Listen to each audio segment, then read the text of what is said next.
Hi everybody, welcome to the Not Quite Daily Show, Winter 2018 Season, Episode 2, talking today about Darling and the Franxx, Episode 2. So, last time I talked about what I perceived as a sexual undercurrent to the piloting process. It was the very first thematic element we discussed. Well, this time it was just a tiny bit more obvious. Actually, I wouldn't be surprised if a lot of people dropped the show at this point. It's actually a difficult subject to have a productive discussion on, because anime and sexuality have a complicated relationship. To help illustrate the dilemma, I want to take a second and talk about the show that I almost chose for this season, and why I ultimately didn't. Well, actually, I was hoping that Violet Evergarden would end up being a good choice, and then tone-deaf Netflix went and bought the rights to it, and that was the end of that. I'm not going to make videos about a show that I can only be watching illegally, using clips that I could only have gotten through copyright violation, and then asking my viewers to potentially break the law themselves just to follow along with my content. So, thanks for being clueless, Netflix. Anyway, the show that was topping my list after the first week was Citrus. I'm really not surprised at all to see that it has been popular, and it would have made a good, albeit different, choice. So, to talk about this, I want you to know that this next part will have spoilers for episode 1 of Citrus. If you don't want to hear them, go on to this timestamp, and that'll put you on the other side of it. Good? Alright. First, I want to talk about the main thing in Citrus's first episode that tilted me towards choosing it. It definitely wasn't the very unlikely setup required to get our rebellious outsider main girl, Yuzu, into the same house as her new stepsister, the straight-laced student council president, Mei. That setup was absurd. Anyway, there's a part where Yuzu stumbles onto Mei kissing one of the school's teachers. Scandalous. Except, this is not the kiss of two lovers sharing a moment together. It's a display of power, dominance, and obedience. This is not really lost on Yuzu, who will later confront her new sister. And Mei's response is to force a kiss on Yuzu in an even more aggressive manner. Okay, so, in case anyone's confused, that's sexual assault.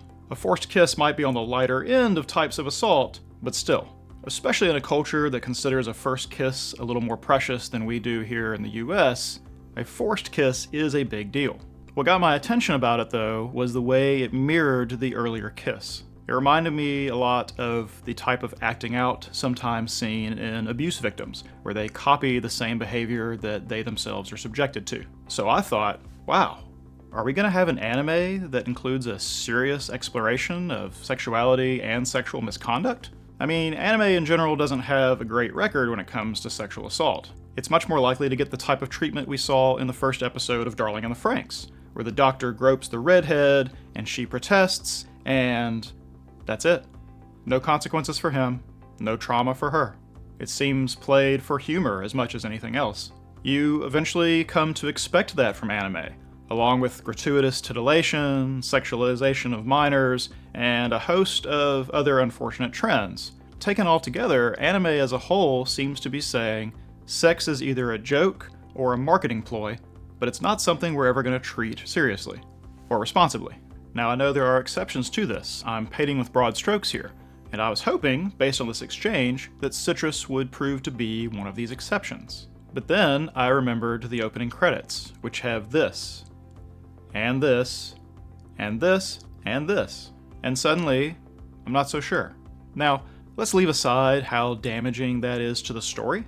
The unresolved sexual tension between the main characters, and the question in the audience mind about will they or won't they, is largely dispelled right here in the credits. That is probably not a good choice. More troubling for me, though, is to show them kissing over and over again until you start to believe that the whole point of the sequence is to show two girls kissing. Look, even dime a dozen romantic stories, whose entire existence owes to the developing romantic feelings between two people, rarely have credits that involve them kissing. Sometimes, you'll go the entire show without showing them kissing. So to have Yuzu and Mei going at it in the credits like this is way beyond the ken. Now, because credit sequences in anime often double as promotional material, I'm left feeling like the creators don't think of this as a serious subject matter anymore. They think of it as titillation, marketing, a way to draw in viewers. I mean, even shows that have no romantic subtext whatsoever will still put in hints of girls' love because they know it sells. These credits don't say, "Come explore a developing romance between two different and complex characters." These credits say, "Tee-hee, girls kissing." It's clear from the first episode that the treatment of the relationship is supposed to be serious. But if the showrunners aren't taking it seriously, how am I supposed to? I'm not left feeling like the girls' affections are an interesting development that arises in an unlikely setting. I'm left feeling like those girls' emotions are a cheap trick to get me to watch more. So here is the ongoing problem with anime and sexuality. I can't give showrunners the benefit of the doubt. I'm always going to believe that sex is either for humor or fan service until proven otherwise. These credits for Citrus ruined my faith in the show because it's clear from the first episode that the relationship between Mei and Yuzu is supposed to be the main focus. If they're going to treat that like a cheap trick, then I'm just not on board, at least for the amount of effort required to do a show about it each week. So, ultimately, I didn't choose Citrus, and I did choose Darling in the Franxx. Well, after this week's episode, how do you think I'm feeling about that decision? I spent some time reading the user comments underneath this video, and it was exactly what I expected. Some people bailing on the show or expressing disgust at the sexual overtones, other people defending it and criticizing the people who are criticizing it, and some people just thinking all the sex stuff is hilarious. But basically, no one talking about anything else in the episode.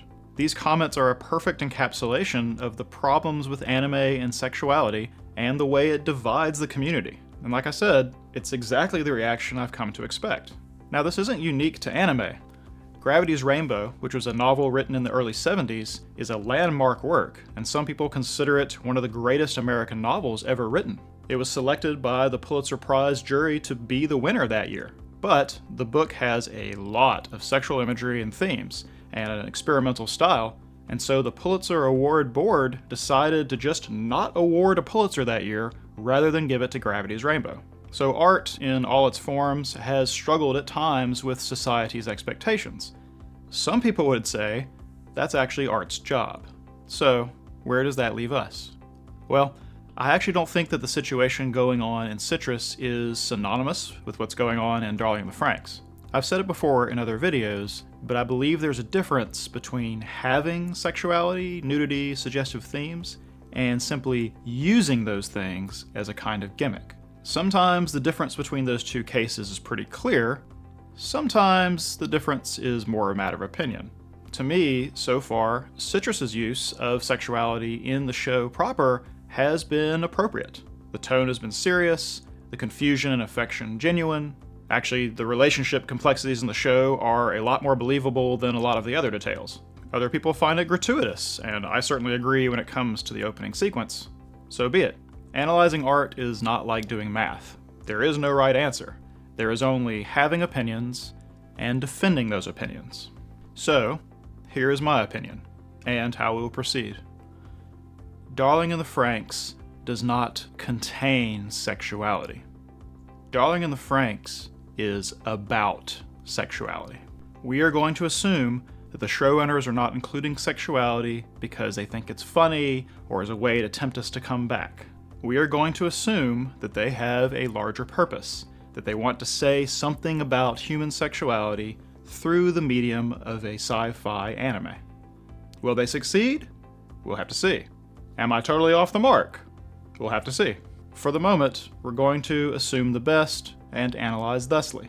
In this particular episode, most of my discussion about this will take place during the connecting scene, and at the very end when I have some wild speculation about what the future of the show might hold, based largely on all of the sexual theming.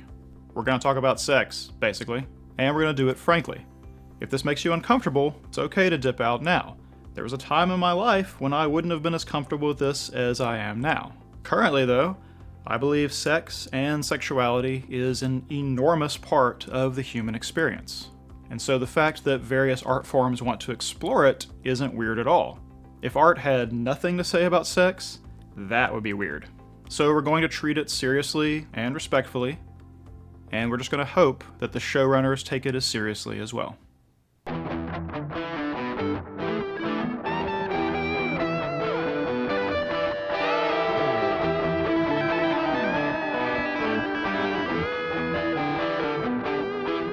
So for part 1 today, we'll just talk about the little prologue at the beginning, and then we'll talk a little bit about the opening credits now that we have those to examine.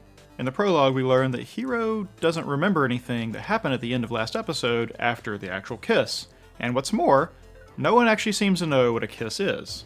We also learn that Strelizia is that Franxx's name, so we guessed right about that. Unfortunately, it turns out that Delphinium is simply the name of Ichigo's Franxx, so 1-on-1 on that count. Now thanks to that Klaxosaur attack at the end of last episode, the startup ritual actually got delayed a day, which means that Hiro is the only one who got to pilot in front of Papa and all those other adults. The actually successfully graduated parasites only get to do it in front of this tiny little audience. I'm sure this fuels some of the frustration and envy that is later displayed by the rest of the cadets. Finally, in this brief scene, we see Ichigo use the zooming function of her Franxx to look down at Hiro, and Hiro is not looking at her. So then we get our first look at the opening credits for this show. The song that plays over this is called Kiss of Death, and kissing is apparently a theme for the series. The opening includes a nice little procession of the characters and their names and their code numbers and their Franxx's names. I'm glad for this because now we can simply call everyone by their real name, and that simplifies my life considerably. Now the names have a bit of a pattern. The Franxx are all plant names, which we really shouldn't be surprised at. Almost all of them are plant genus names, just like the Colossus name for the Plantation 13 that we talked about last time. The actual Franxx machines themselves appear to be visually inspired by some of these plants that their name represents. The Argentea are bright orange or red, the Delphinium are blue or purple, and Strelizia is a genus that includes the Bird of Paradise flower. Look at this image, and I think it's pretty clear where 02's Franxx gets its aesthetic. Also curious, I think, is that there seems to be some physical resemblance between the Franxx and the girl pilots. Delphinium has its hair in its eyes, essentially, on the same side that Ichigo often does, and it otherwise has the same coloring as Ichigo's blue hair. Argentea has twin tails, just like Miku, and they're both a red-orange family of color. Janista has long hair protruding from her hat thing, which matches Kokoro as the only girl with long hair, and both are light in color. Chlorophytum has little purple things framing her face, just like Ikuna's hair does, and it also seems to have a shield of some kind over its eyes, just like Ikuna herself wears glasses. Only other thing that might be worth mentioning as far as all these plant names go is that the Delphinium genus of plants are all toxic to humans. The character names turn out to have a bit of a pattern as well. We learn that our red-headed woman's name is Nana, and the cropped cut official from last time's name is Hachi. Well, those are the Japanese words for the numbers 7 and 8. And this whole name as number pattern continues. Ichigo's number is 15, and Ichi and Go are the words for 1 and 5. Likewise with Goro. His number is 56, and the words for 5 and 6 in Japanese are Go and Roku. Go Roku, Goro. As these two characters appear to be our most law-abiding, obedient type, both of their names being almost exactly the numbers that make them up, kind of makes sense. Miku and Zorome continue that trend. I don't know exactly which numbers are supposed to make up Miku's name, but Mio is a word for 300, and Ku is a word for 9, with Kyuju the word for 90. Some combination of that, I'm sure. Zorome as a word actually means numbers in a row, like 111, 222, or 666. Now Futoshi's name may also continue the number pattern. Futatsu is a word for 2, with Futao is a word for 200, and then Shi is one of the words for 4, so I don't know where the 1 or the 14 comes in that for his number, but there's that. Kokoro, on the other hand, has nothing to do with numbers. That is a Japanese word that means heart, but more than just heart, like heart, mind, soul, maybe akin to the power of heart from Captain Planet, that kind of heart. With Mitsuru and Ikuno, Mitsuru's name might be based on the word for 3, Mitsu, but Ikuno's name, as far as I can tell, is just a name. That pattern continues down to Hiro and Naomi, whose names are just names. I have no idea at this point what all that means. We do know about Hiro giving Naomi her name, so maybe he's given some other names, maybe not. We'll just have to watch and see. Now, besides all of the helpful naming, There are a few images that pop up throughout these credits, although we can't really decipher all of them now, but let's go ahead and talk about them. There is a code 000 that displays over a Franxx that looks a lot like Strelitzia, if it's not actually it. I really have no idea what that suggests. There's also a background of a swirling liquid and drops in red, which suggests blood or bloodlines or blood mixing, etc. There's also the red and blue X's in the name Franxx, which, when overlaid the way they are, makes one think of two X chromosomes. Combine all this with the blood images and the few context clues we have so far, and I think genetic research, editing, breeding programs, and all that is being heavily suggested by this opening. I think this is actually supported a bit by the design of our parasites' uniforms. The red center portion on the guys looks like an upside-down Y, while the girls looks like an X, which is a reference to the different shape of sex chromosomes between male and female genders. There is very briefly the image of someone holding the hand of the red-fleshed girl from our opening moments of the show. By the way, it's positioned in the editing. I think it's supposed to suggest that that person is Hiro, but you can't actually tell. There is an image of what are apparently the 9 parasites that we know as kids, in what look like hospital gowns, and with each of their numbers floating near them as identifiers. Futoshi apparently has always had food in his hand, but it looks like Ichigo is clutching a stuffed rabbit or a stuffed cat or something. They are all corralled in front of what looks like a massive gate, and that appears to lead to a large circular area, and there are other children and numbers behind them, and I am guessing this is supposed to be some of the children that didn't make it this far, or some of the friends that have disappeared that was referenced last time. Then we see 02 enjoying honey or something else sweet. We'll see later that she is not shy at all about how much she likes sweet things, and we have constantly seen her sucking on a lollipop. Another sweet thing she likes is kissing our protagonist. The image right before that, of swirling red liquid and the gold honey flowing together, suggests another type of mixing entirely, but we'll get to that. Next, Hiro kind of falls backwards through the air and is chomped by the beast form of Strelitzia that we saw last time. Later this episode, Mitsuru will comment about a rumor he heard about 02 being able to pilot a Franxx by herself, and he references the beast form of the Franxx. Now, taking that, the events of last episode, and this opening together, and it seems like that rumor might have some merit. When she's by herself, or maybe without the right partner, 02 can pilot the Franxx, but only in that beast form. It's only after Hiro joins her at the end of last episode, or during this opening credit sequence, that it turns into its humanoid form. Anyway, Strelitzia joins the other 4 Franxx, and they're all facing outward, as though toward an external threat, which suggests that there will be some camaraderie or joining of forces at some point. And then we see a few flashes of the interior of some building and a plantation, and I think we're supposed to assume that that's the interior of the plantation. Then we see a group of 8 parasites different from the 8 parasites we know. Their uniforms don't match the 2 patterns we've seen so far, so it seems like they might be 4 sets of parasite pilots from some other plantation. We might have some kind of rival Franxx pilot subplot in the future. Also, take note of the triplet of girls in the back there. Are they wearing muzzles? We then see a group of kids lined up in what looks like those same little hospital gowns. They all have collars around their necks, and these collars match the little anklet we saw at the beginning of last episode around the girl with red flesh. There's a couple flashes of the doctor and Papa and the old man sewing circle. Then there's a very odd image of a broken mirror reflecting an eye that is somehow reflecting an eye wearing glasses back in it. You know, I can't quite work out the physics of that. Then we see 02's horns and the little gizmo she wears for reasons we still don't know. Then we see what I think is the strange tree from the beginning of last episode, and I wonder if those odd ball shapes in its branches are supposed to be mistletoe. Mistletoe, which is the name of the pilot's little quarters area, mistletoe is another word for mistletoe, but the word itself carries the connotation of a weapon out of Nordic mythology. And the 2 versions that I'm familiar with, either the weapon or mistletoe itself is used to kill a god that is supposed to be unkillable. Mistletoe itself has some interesting mythology surrounding it, but we'll wait and see if that's actually a thing in this episode before I wander off on that tangent. Considering how much plant symbolism we have, though, I wouldn't be surprised. Finally, we have a series of the Strelitzia Franxx bending down as though to kiss Hiro, and then it breaks apart to reveal 02 also coming closer to Hiro.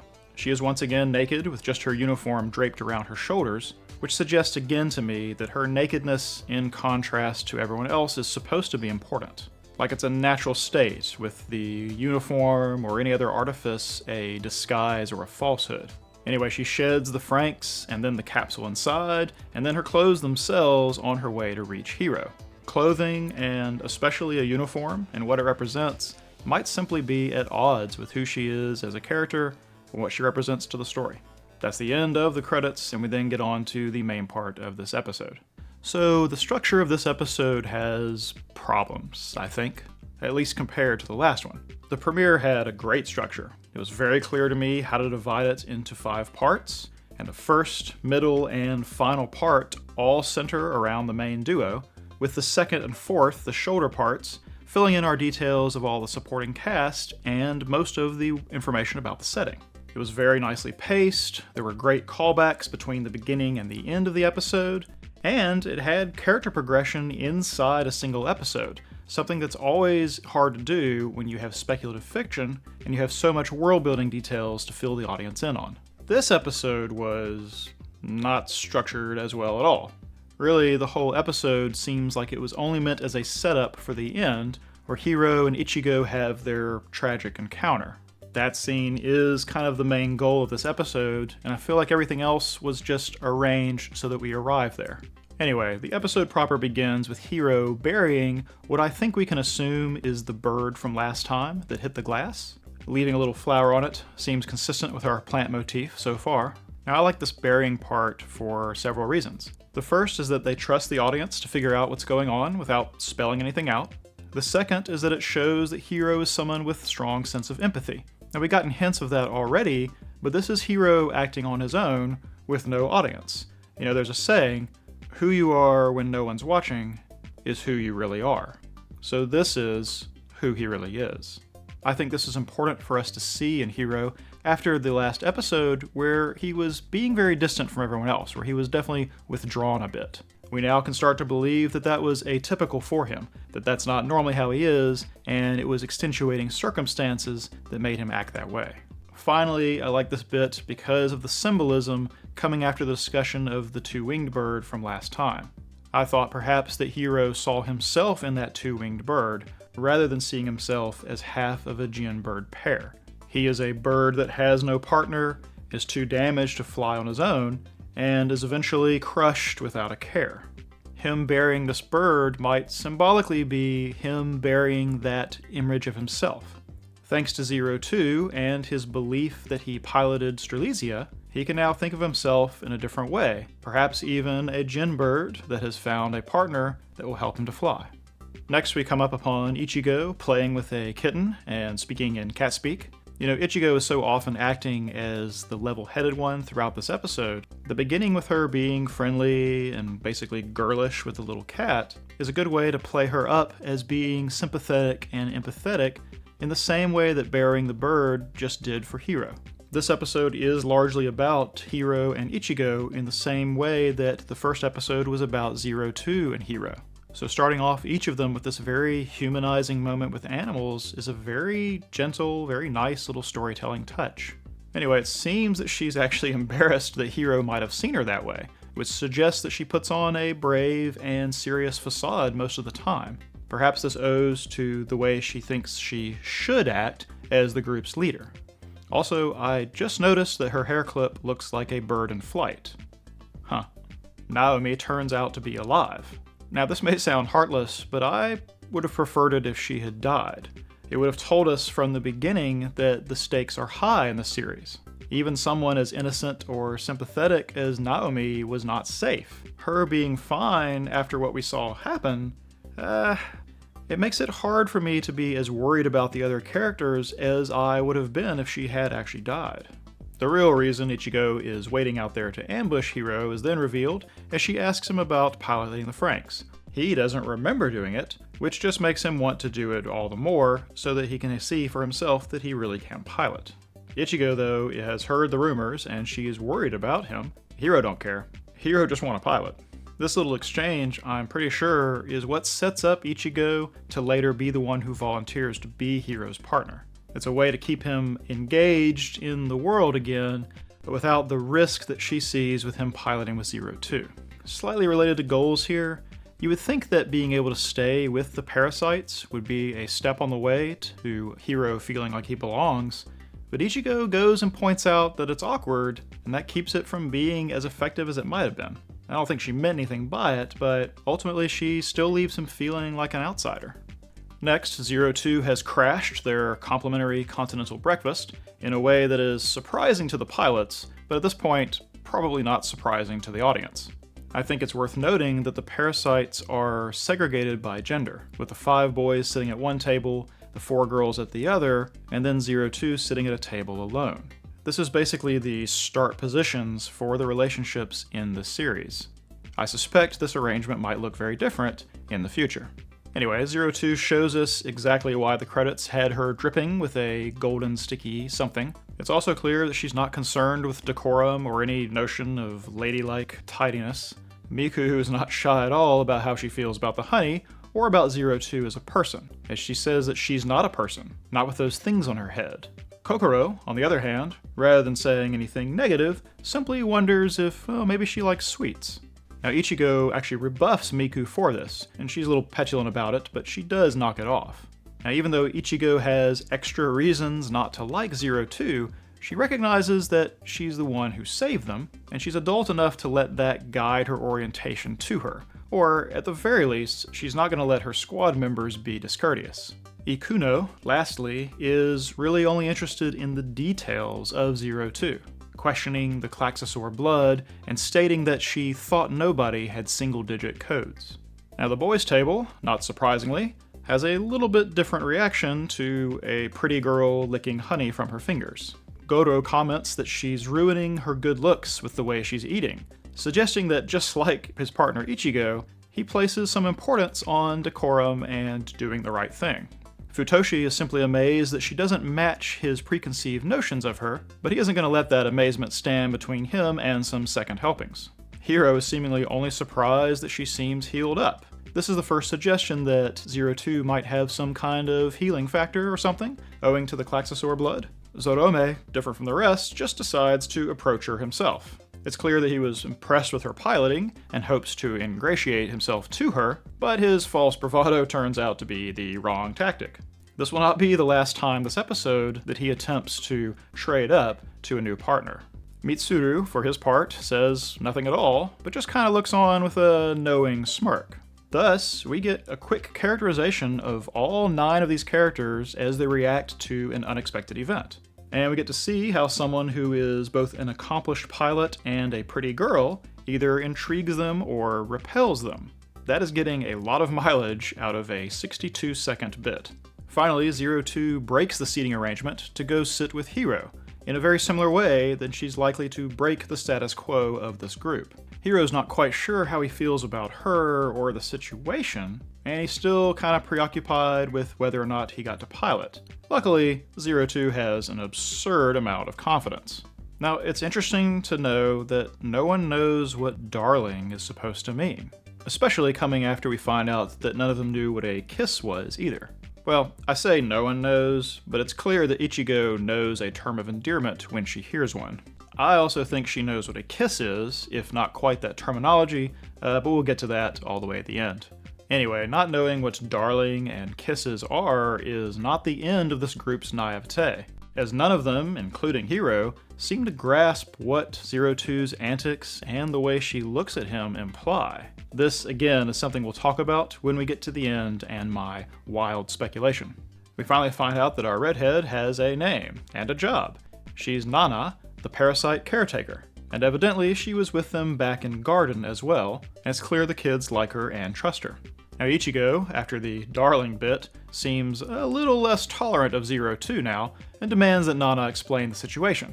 Ichigo shoots a glare at Zero Two when she notices that Zero Two is trying to feed Hiro. She's also actually moved into his lap instead of being beside him on the seat. Luckily for Ichigo, Nana is here to force the seating arrangements back to the status quo. We also get just a little bit that shows that Papa has taken some interest in Hiro, And what's more, that interest is not secret if Nana is able to announce it to the room the way she does. There's also then a short bit with an elevator that I think must be taking them into the center part of the plantation.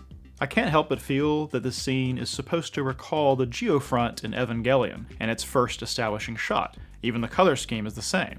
Anyway, Nana is warning Zero Two off from the parasites. She suggests that Zero Two has a pattern of doing whatever she wants, but I feel like we kinda gathered that already. Zero Two, when looking out at the little city under the dome, doesn't have a feeling of awe, but instead she says that she feels like she's gonna suffocate in here. As the next part begins, we get a brief interlude with Papa and the rest of the Jedi Council as they discuss both the state of Plantation 13 and the fight that they witnessed between Strelizia and the Klaxosaur. A little graphic overlay and a computer voice tell us that Plantation 13 is getting low on fuel supply, and from the graphic we can see this referred to as Plantation Magma Energy Stockpiling. We also get it confirmed that the plantations can move, and a rendezvous is planned with Plantation 26. This maneuver is referred to as kissing, curiously enough, and I think we can infer that some kind of energy exchange will be part of that. The fact that kissing is a term that might mean energy transfer seems especially interesting when we consider the events at the end of last episode, which, coincidentally, is exactly the thing that all these gargoyles are discussing. We also learn that our Doctor character may actually be named Dr. Franxx, which presumably means that he's probably the creator of the Franxx robots. He also apparently has a history of giving in to Zero Two's whims. Then they have an exchange which is kinda curious. They've studied the fight where Hero and Zero Two are both piloting, and they make a statement that it seems to be a rare sample without signs of physical aging. The very next line implies that that statement refers to Code 016, Hero. Now that's interesting enough, but the next guy doesn't like this at all. He says, mixing with the special specimen will taint her blood, she must be recalled at once. Another argues that she's shown in that battle, and so more investigation is required. So what's going on here? I mean, some of it, the part about the aging, will tie into my speculation at the end, so we will skip that for now, but what about the mixing of the blood? Usually that phrasing means progeny, two bloodlines mixing to produce children. But that only affects the actual offspring. The guy here seems to be worried about it tainting her right now. But what about piloting with Hero could potentially taint her or alter her blood? If nothing else, I think the show wants us to know that some kind of genetic monkey business is afoot. This takes us to the parasites in their divided changing rooms as they prepare for what will be our first understanding of the piloting and connecting process. The parasites are in various stages of undress. I think this contrast with the fully encased ape members from the previous scene is intentional. This parallels back to what I talked about with Zero Two and her nakedness in the last episode. There is actually kind of a ramping up of sexual quality to these next scenes. It starts in the guys' locker room with them fully clothed, and then they start to take their shirts off, and then we see Zorome down in his underwear. Then we skipped to the girls' room where they are even more undressed, which then leads to the connecting process, which, despite being fully clothed, is the most sexual part of the entire escalation. Anyway, we get a little bit of characterization of Goto and Zorome here. Goto is very encouraging to Hero, he's impressed by his success, and he's not threatened by this at all. Zorome, on the other hand, he seems defined by having short man syndrome. His own feelings of inferiority make him act out in an aggressive, confrontational manner whenever the subject that he's insecure about comes up. I don't think they drew him as short by accident. Now, if their code numbers do represent something about them, some piloting potential or ability or something, then one can really see how Zorome, who has the lowest number out of the entire group, would be a little insecure about it. And he would especially be threatened by Hero, who has the highest number amongst the guys. Having Hero wash out in the past with Naomi was probably a huge boost to Zorome's ego. Having Hero back in the fold, and having seen him pilot Franxx already, makes things even worse than they probably were to begin with. In the girls' changing room, we get a frank discussion of the connecting process, and the first hints that it might not be what we expect. It's referred to being like your body being stirred up from the inside, and like I'd become one with someone. becoming one with someone is already a euphemism for lovemaking, and even without other context clues, I think we could conclude that there is something sexual about this process. When they are gossiping, essentially, about their positive and negative experiences with it, they could just as easily be talking about their love life if you didn't have any other context. Thanks to the next scene, however, we have all the context we need. Side note before we move on, but is it necessary for Ichigo to essentially be wearing high heels? I mean, the rest of the whole get-up I understand once we see what it does, but why the high heels? I mean, we do later see that Delphinium has a similar type of feet, but is that all that it is? Also, in that little bit before they leave the room, I don't think that Miku and Kokoro quite understand how Ichigo feels about Hiro and Zero too, but I think that Ikunu's look there at the end means that maybe she does. I think just like her partner, she does more watching and observing than speaking. Okay, so the connecting scene. I'm sure this is the thing about this episode that has dominated discussion groups. What I want to point out first, and everyone keep in mind, that how sexual these scenes are depends entirely upon the knowledge that you, the viewer, bring with you. Because the characters themselves don't seem to find anything out of the ordinary, other than the way the girls are kind of weirded out by the sensation. No one talks about it being embarrassing or blushing or some sort of anime cliche like, "Don't look." Miku does make a sound that catches Zorome off guard, but I get the feeling that neither of them found it sexual, just alarming. It's almost like they don't know what sex is. I mean, they do seem to know what a couple is and what being lovey-dovey must mean, and it seems that they've figured out what darling may mean, but they didn't know what it meant at first. Hiro and the others apparently don't know what a kiss is, and they don't seem to assign any sexuality to this whole process, even though the audience is riotous over it. So, what if? This strays into speculation a bit, but bear with me. We know they're orphans, we know they've been raised by whatever government, military system they're in, and we know that they're tightly corralled, tightly controlled. It's possible they've never gotten any information that Papa and Dr. Franxx and the rest didn't expressly want them to have. So, what if they don't have a concept of sexuality, or physical affection, or attraction, or reproduction, or any of that? And I don't mean like real kids who hear about sex and know it's a thing, but won't actually fill in the picture for years to come. What if they don't have even an idea that sex is a thing? Anyway, I will come back to this idea when we get to that speculation all the way at the end. Now, we the audience know what sex is, and the creators of the show know that we know. So let's just run through all the scenes with that knowledge. It starts with Miku bending over a seat as though she's about to ride a motorcycle or something, but she stops tilted at an angle that recalls a well-known sexual position. We soon will see that all the girls are posed thus. By the way, this reminds me that Strelitzia in her beast form was similarly going on all fours. Presumably that mirrors the way 02 was positioned in order to pilot her. Maybe that's not a coincidence. Anyway, any chance of this positioning being coincidental or merely suggestive kind of disappears when the camera switches to an invasively sexual angle, and the hip parts of the outfit actually flare up to become literal handles, not just the normal way hips might serve as handles, with the guys positioned behind the girls to take hold. Then there's the actual connection process. I don't think the choice of the word connection is an accident. I mean, the positioning and the girls' reactions draw a parallel to the sexual act of penetration. Our comments from the previous changing room scene fit that context as well, with the girls' alternate experience of being stirred up from the inside and feeling like they'd become one with someone. In fact, a large chunk of the dialogue throughout this scene could literally be about what's going on, but could also be describing sexual activity. Hachi's advice about the connection process, to stay calm, focus on your partner's movements, and entrust yourself to them, is supposed to be about piloting the Franxx, but honestly, that would be pretty good advice for someone's first time in bed as well. He goes on to say, the key is to trust your partners and accept them wholeheartedly. Well, trust is one of the most important things in relationships, and that doesn't stop in the bedroom.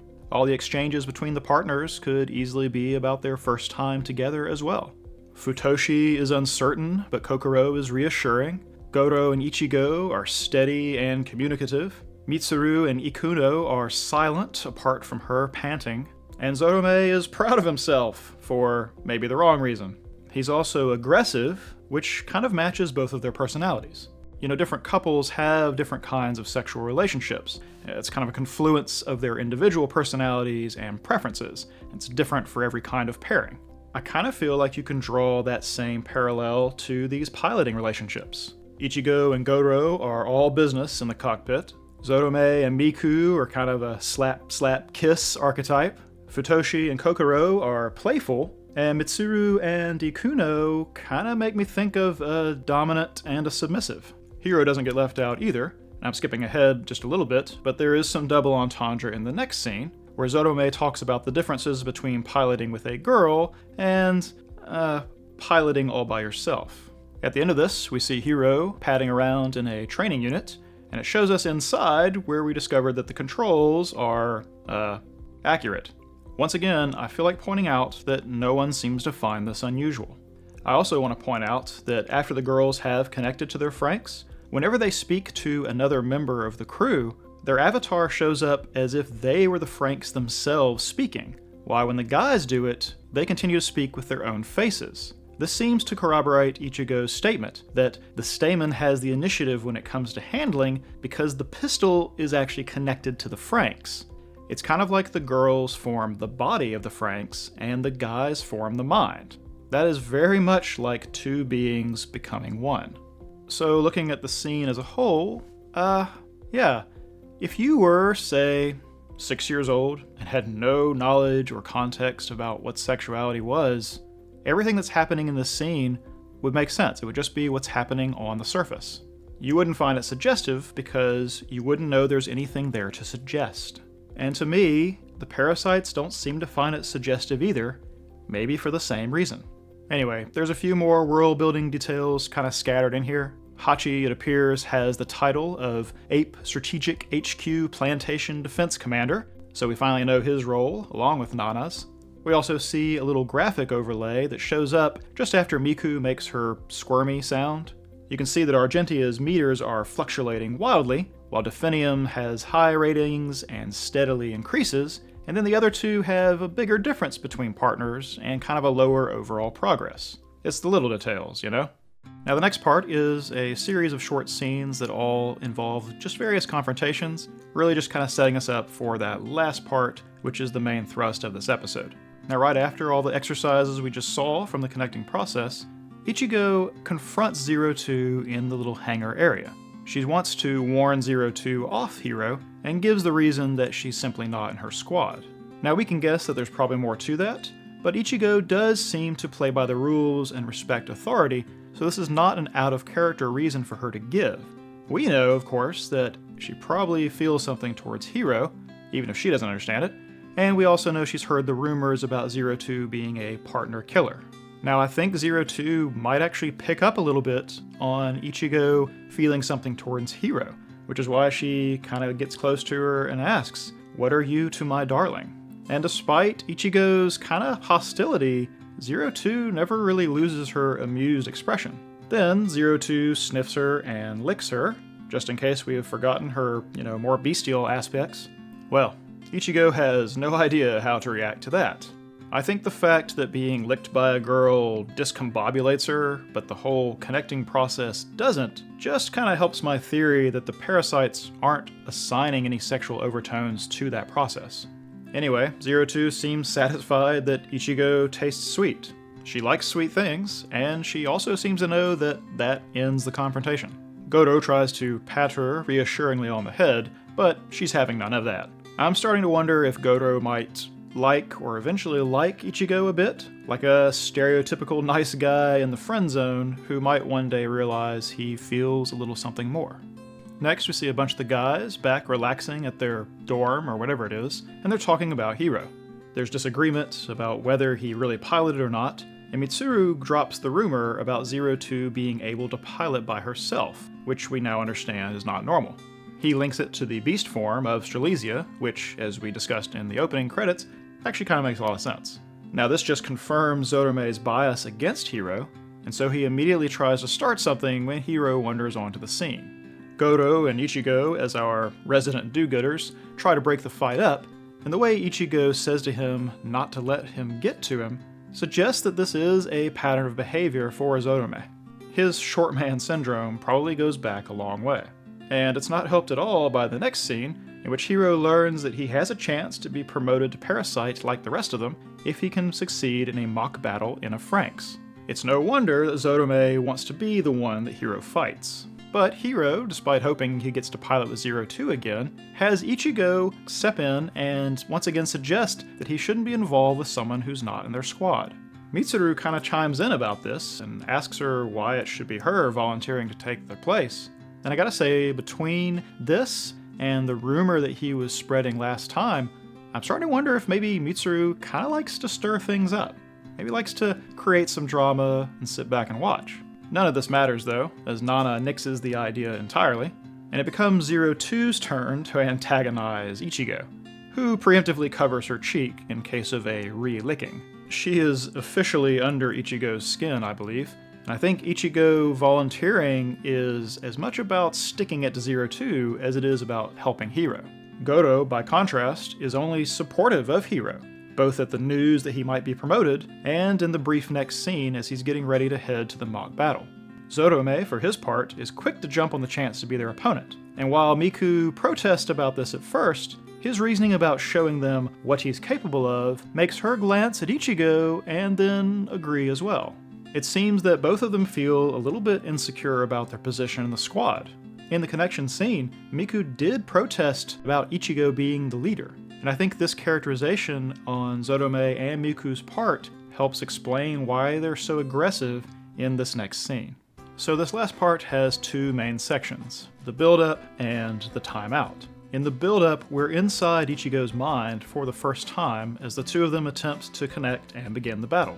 As mentioned, Miku and Zotome are fired up and plan to win, but Ichigo isn't worried about that. She seems to know that she can secure Hiro's future if she can just connect and show some piloting aptitude from Hiro. Our connection process once again has mirrors to sexuality, but I think we've adequately covered that. What's new this time is showing Hiro is entering her mind, as they call it, and also that she refers to drawing out his ability. The other parasites all show a mixture of reactions when they successfully connect and Delphinium starts up. Now all seems well at first. Hiro says that he recognizes the sensation. This is actually a callback to his description to Goro about how he didn't remember piloting with 02, but he did remember how it felt. But as the combat actually starts, the connection seems to fail. 02, with her ever-present lollipop, breaks into a smirk as though she was expecting this.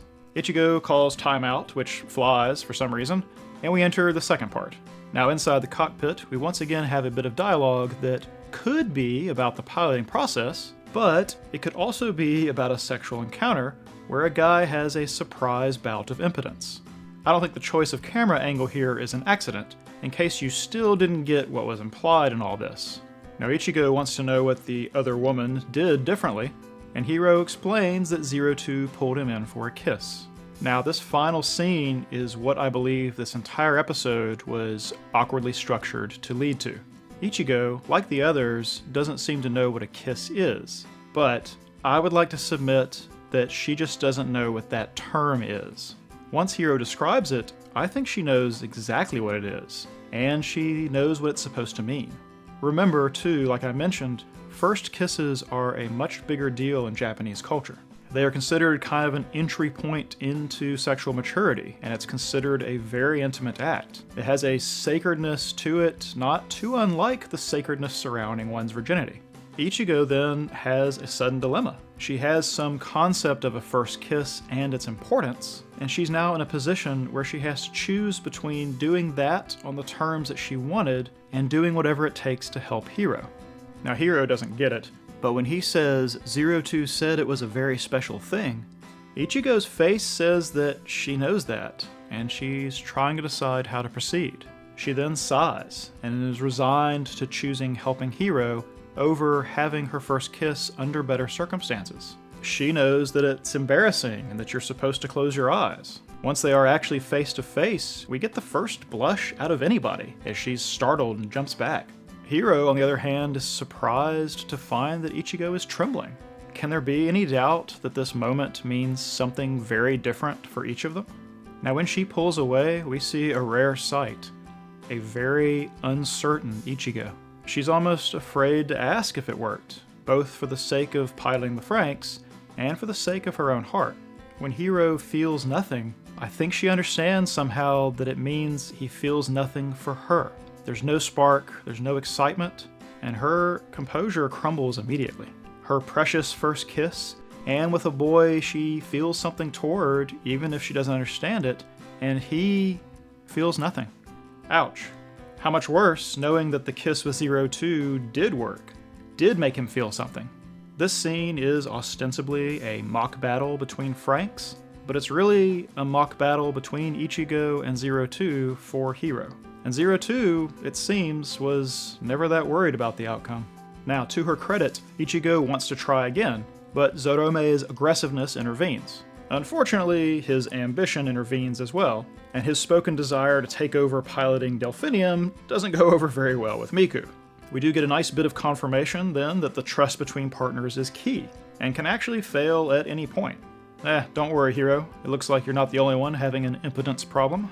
Regardless, Ichigo loses the battle between her composure and her pain, and her desperate attack tells us that, 1, the girls can pilot Franxx alone, but 2, it's very dangerous. Now, her tackling Argentia ends the external battle, but not the internal one. Somehow Hiro does have a sense of the wrongness about he and Ichigo's kiss. As he says, "The gentle touch of her trembling lips filled me with guilt."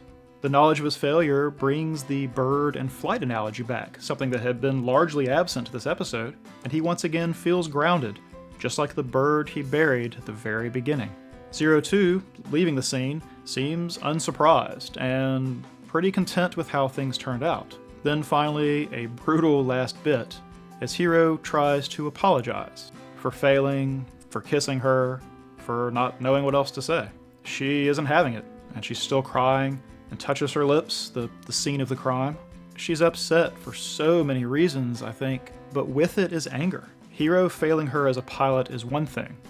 Hiro failing her for her first kiss is another thing entirely. It's hard to believe that these two will be able to have the same kind of relationship after the events of this episode. Okay, so let's talk about goals and conflicts a bit. There's very little movement on these this episode, which probably makes the whole thing feel like a very incomplete episode to some people, maybe even like it's filler. It's not filler, there's a lot of characterization going on, but without a lot of goal and conflict movement, narratives don't seem to move very much. There's only any kind of progress at all on a single goal, which is Hiro's goal of wanting a place to belong, but it's really one step forward, one step back. Being given the chance to become a parasite based on his mock battle means that at least he has that path still to find that place of belonging, but the failure and the way it happened might actually only isolate him further. Depends really how the rest of the group, and Ichigo especially, will react to this. We're going to add a pair of new goals here as well. Papa and Ape obviously have some scheme, some big goal that involves 02, hence all the talk about tainting her blood and watching the fight with Strelitzia and all that. We have no idea what this goal is at this point, but given that Hiro was probably given his mock battle chance because of this, it seems pretty reasonable that whatever their goal is, it's going to affect Hiro's course of the story as well. Then I also think we can add a goal for Zorome. He wants to be the best in the squad. He's competitive, he's aggressive about it, he's insecure about it. He wants to prove himself the best in the unit. Unfortunately for Miku, this is a much higher goal for him than any sense of loyalty. And he tries to partner with 02 at the beginning of the episode, and speaks out loud, like an idiot, about maybe piloting with Ichigo in the future. The events of this episode by themselves really are enough to suggest that his goal could affect events as well. Conflicts saw very little movement as well. I'm glad that we put Hiro as lost the ability to pilot as a conflict last time, because it seems that is still an ongoing problem. Whatever the source of this is, and whatever it really means that he's lost the ability, it's clearly going to cause problems throughout the series, at least in the near term. There is basically no other movement on the other conflicts. we're going to add Ichigo Fallout as a new conflict. I think the failure with Hiro, the disaster of the kiss, and her unexpected recklessness there at the end are all going to have consequences in the near future. Things are going to change, probably not for the better, at least not right away. So on to theme. We are still just talking about thematic elements that we notice at this point, not trying to nail down any particular theme. The sexual undercurrent that I noticed last time is now more like a sexual dam burst. We really went over most of it throughout the episode, so we're not going to rehash it now. But I do think we should pay attention to see if there's more than just that piloting, connecting process that mirrors human sexuality. Sexuality itself might end up being a stand-in for some other concept in the future.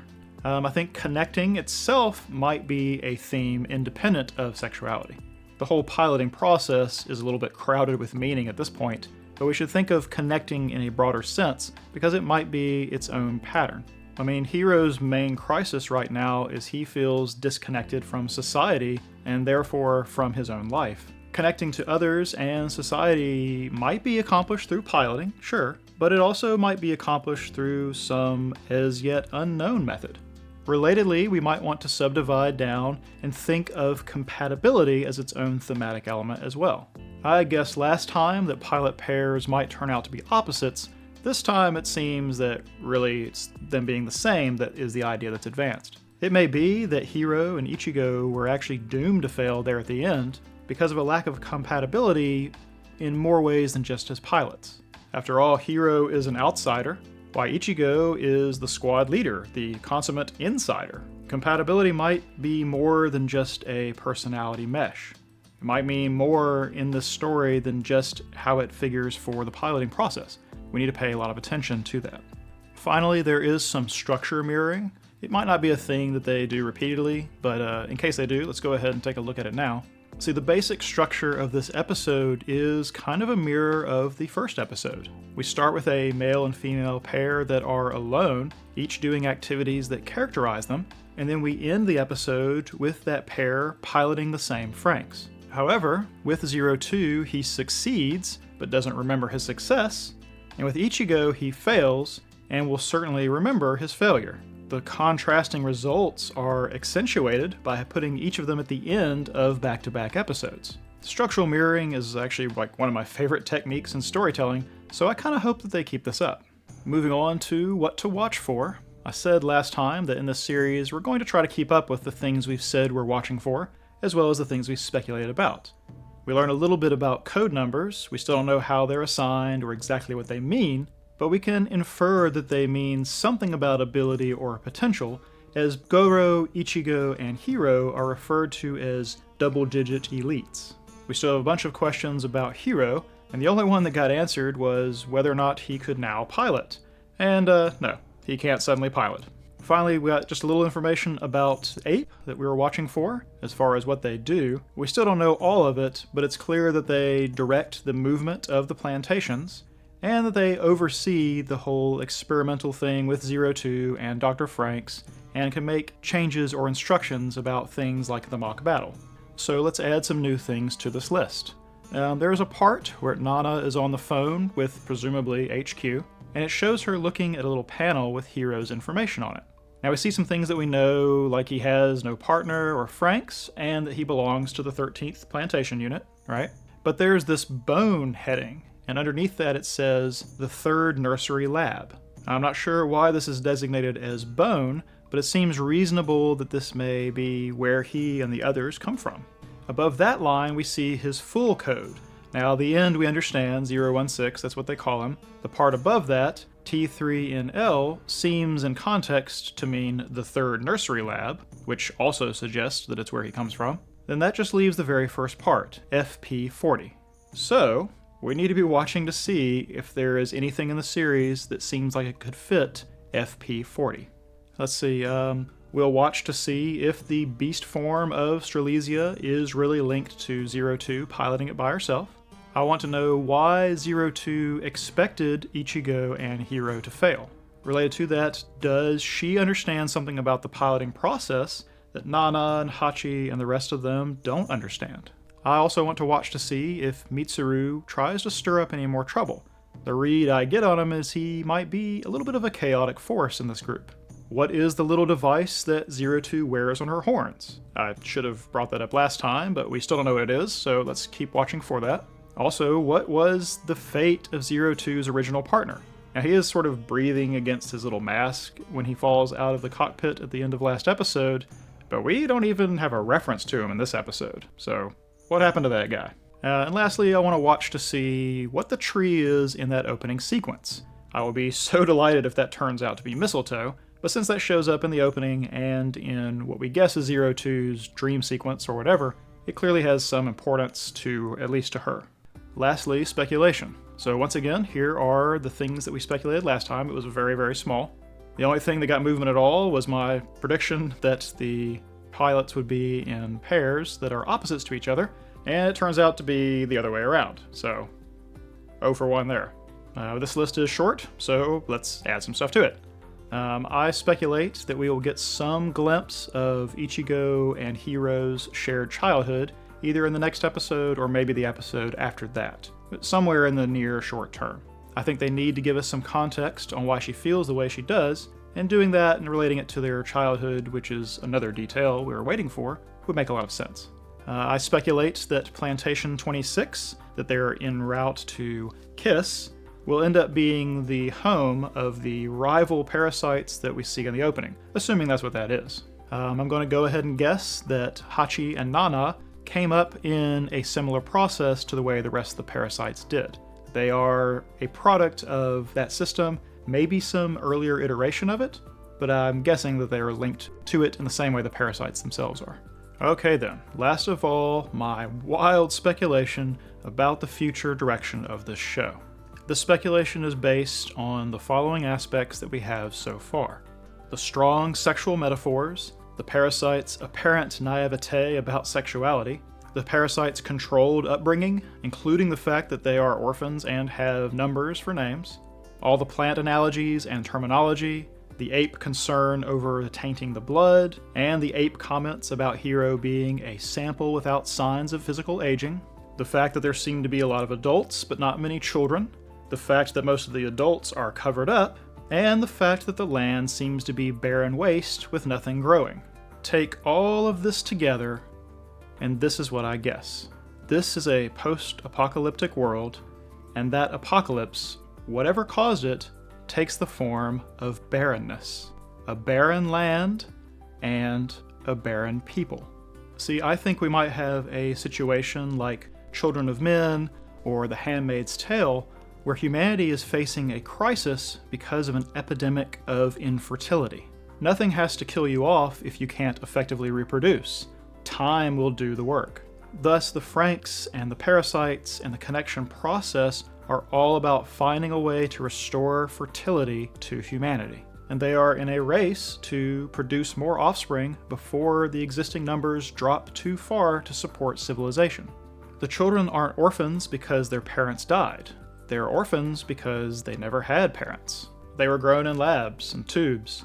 They were selected from nurseries just like someone cultivating a strain of flowers. Ape and their whole organization is hoping to sow the land with these metaphorical flowers, restoring both the world and their people.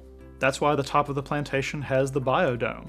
It's a last precious outpost of all of the birds and plants and animals that they were able to save that they one day hope to restore to the world.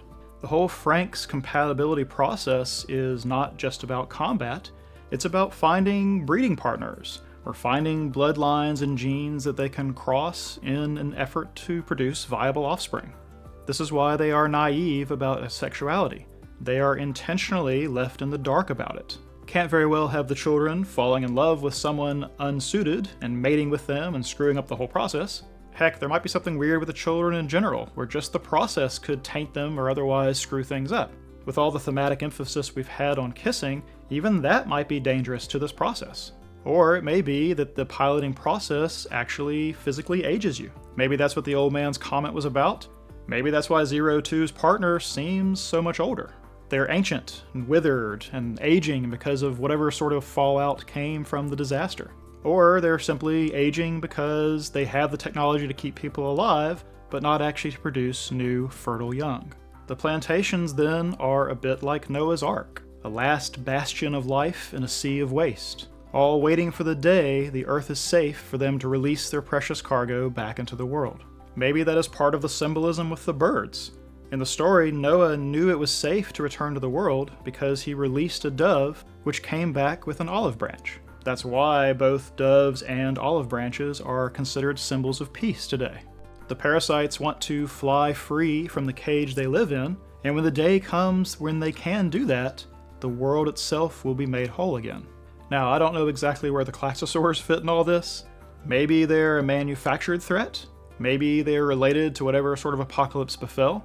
Maybe they are a new species trying to take over where humanity has given them room. Maybe they are the source of the infertility, which is why they're experimenting with their blood inside of 02, sort of like using it as a vaccine, or like using a poison in order to get its antidote. Not really enough information on them yet for me to make them fit into this theory, I'm afraid. Anyway, that is the grand speculation, and I largely put it forward because of all of the sexual themes that suddenly cropped up in this episode. If the series-wide struggle is about restoring fertility to the world, then sexual symbolism becomes highly appropriate. We already employ it in our own world. The whole reason flowers are associated with weddings and the bride carries a bouquet is because it's a strong symbol of fertility and new beginnings, all the things that a marriage ceremony traditionally represents. Having so many flower terms and symbols in this show, combined with this uptick in sexuality, really only leads me to this conclusion. I've said before that theme can be one of the best indicators of where a show is going. This early in the show, it's really the only thing we have to go on. So that means that I'm putting out this wild, very optimistic speculation right now. Maybe we won't have to wait very long to see where I'm wrong. Till then.